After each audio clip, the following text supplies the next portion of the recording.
नमस्कार मैत्रिणींनो, माझ्या यूट्यूब चॅनलवर तुमचं स्वागत करीत आहे। आज मला 3 ब्लाऊज कट करून रेडी करून शिवून द्यायचे होते। त्यातले मी 2 ब्लाऊज एकावरती एक ठेवून कट केलेले आहे। एक ब्लॅक कलरचा आहे आणि एक शेवाळी। तर हे 2 ब्लाऊज मी कट करून एकत्र घेत आहे आणि परत आपल्याला ते एक वर्कचा आहे, निळ्या कलरचा आहे, शाही कलर। तर ते वर्क केलेलं आहे, त्याचा आपल्याला वेगळा कट करावा लागणार आहे। त्याचा वेगळा कट करेन मी। तेवढ्यातच माझी कटिंगला बसलेली ती कस्टमर आलेले होते, त्यांना अर्जंट ब्लाऊज द्यायचं होतं दसऱ्यासाठी। हे पण दसऱ्याचेच आहेत ब्लाऊज।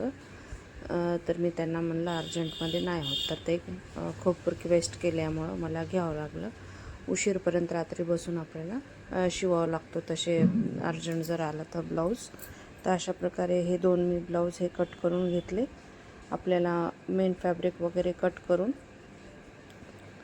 टोटल आपल्याला 5 ते 6 ब्लाऊज आहेत इथे। 5 ते 6 ब्लाऊजमधले मला हे 3 आहेत ते आज कसे करून द्यायचे आहेत। आता 3 वाजलेले आहेत दुपारचे। 3 वाजल्यावरती आपल्याला ते कट करून शिवून देण्यासाठी म्हणलं तर संध्याकाळचे 6-7 तरी वाजतील। हे वर्कच्या ब्लाऊजला जास्त वेळ लागेल बघा। सोबतच आजूबाजूलाच कपडे राहतील पण भेटणार नाही आहेत एकदा जर घेऊन बसल्यात अशा प्रकारे। तर हे ब्लॅक कलरचं आहे ते एकाच कस्टमरचं ते कट करून घेतले मी आणि हे कट करून घेतलेलं आहे दोन्ही पण। तर हे आपल्याला वर्कचं बनवायचं आहे, तर याचा सेंटर मार्जिन आपल्याला मार्क करून घ्यायचं आहे सर्वात आधी। तर मी म्हणलं हे वर्कचं ब्लाऊज आहे तर तुमच्यासोबत शेअर करावं म्हणून हे दाखवत आहे। तर अशा प्रकारे सेंटर मार्क करून घ्यायचं आहे। सेंटर मार्क केल्यावरती आपल्याला मेन फॅब्रिक आणि हे एकावरती एक ठेवून आपल्याला सेट करून घ्यायचं आहे सर्वात आधी। दोन्हीचा बघा सेंटर पार्ट काढलेला आहे।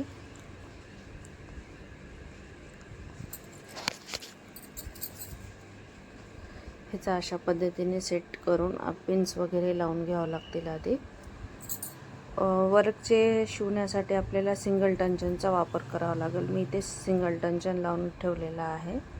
ते अशा पद्धतीने सेट करून घ्यावं लागेल, कारण आपण जर व्यवस्थित जर नाही सेट केलं तर शोल्डरचा भाग कमी जास्त होतो, सेंटर पार्ट बरोबर आला पाहिजे।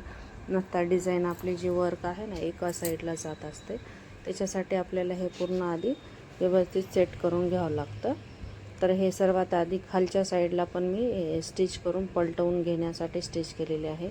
मी ते नॉच मारून ठेवले, तिथे आपल्याला बरोबर तिथे फिक्स आलेला आहे आणि एकदम सुई आतमधल्या साईडला ठेवून कोणे काढावं लागतील केव्हा पण। आतमध्ये ठेवूनच सुईचा पॉईंट दिला तर बरोबर पॉईंट येतो। अशा पद्धतीने बघा हे सुईचा टोक आतमधल्या साईडने ठेवूनच हे काढून घ्यायचे। आता पिन्स आपले झालेले आहेत। मेन फॅब्रिक एक्स्ट्रा होता ते मी कट करून घेतलेले आहे आणि गळ्याच्या साईडने आपल्याला थोडंसं 2 पॉईंट आपली जागा सोडून कट करून घ्यायचे आहेत आणि मेन पॉईंटला नॉच देऊन पलटून घ्यायचं आहे आपल्याला। हे अशा प्रकारे मधल्या साईडने पलटवून घेतलेलं आहे। हे बॅक साईड झालेलं आहे रेडी।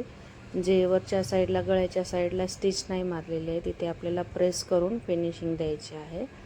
आपल्याला तिथे वर्कवर आपल्याला शिलाई नाही देता येत, म्हणून मी तिथे एक नाही शिलाई दिलेली आहे। तर अशा पद्धतीने हे आपल्याला स्टिच करून ह्याला प्रेस करून व्यवस्थित सेट करून घ्यायचं आहे। आता आपल्याला फ्रंट भाग करायचा आहे। फ्रंट भागला पण आपल्याला तसा षटकोनी गळ्याचाच वर्क आलेला आहे। ते वर्क जसं आहे त्या पद्धतीने आपल्याला आधी राऊंड आहे तिथे त्या राऊंडवर आपल्याला षटकोनी शेप देऊन घ्यायचा आहे, जसा वर्क आहे त्याच पद्धतीने। आणि थोडंसं दुरून मी त्याला कट केलेला आहे। त्याच्यावरती आपल्याला हे स्टिच करून घ्यायचे आहे। सिंगल टंजनच ठेवलेला आहे त्याला। जेवढं आपण थोडंसं दुरून कट करून घेतलं होतं 2 पॉईंटचं, त्याच पद्धतीने स्टिच करून घ्यायचे। आता याच्यावरती पण मी वरच्या साईडला स्टिच नाही दिलेली आहे वर्क असल्यामुळे, त्याला पण मी प्रेस करून फिनिशिंग करते।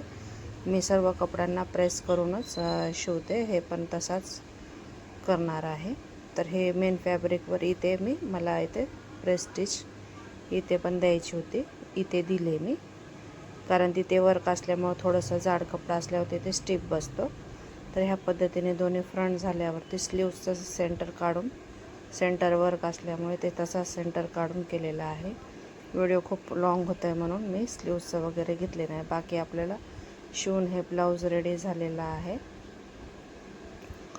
ते आपलं साडीवरच्या ब्लाऊजवर त्यांनी वर्क करून घेतलेलं आहे. अशा पद्धतीने हे वर्क वगैरे आहे.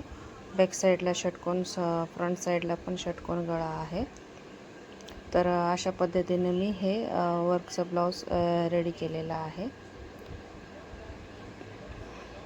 हे ब्लाऊज त्यांच्या अंगावर इतकं छान बसलं होतं. आमचा जे बदकमाचा जे प्रोग्राम होता त्याच ह्याला त्यांनी पण घातलेले होते. त्यांनी पण आंध्राचेच आहेत.